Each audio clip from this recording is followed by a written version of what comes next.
കാണുമ്പോൾ കൺകുളിരേകും നയനമനോഹരമായ പ്രകൃതി രമണീയമായ വാസസ്ഥലം.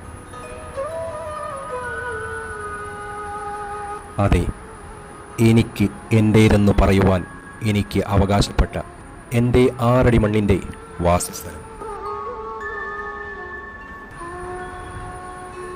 എനിക്ക് മുന്നേ ഒരുപാട് പേർ അന്ത്യവിശ്രമം കൊള്ളുന്ന അവസാന വീട്. ഇതിൽ പലരും പലതും വെട്ടിപ്പിടിച്ചും ഒന്നും നേടാത്തവരും ഒന്നും ഉണ്ടാക്കാൻ കഴിയാത്തവരും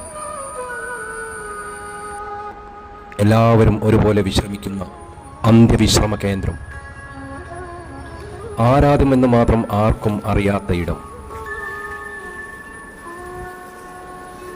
എന്നായാലും ഈ മണ്ണിലെ അവകാശികൾ എല്ലാവരും ഇവിടെ എത്തുക തന്നെ ചെയ്യും.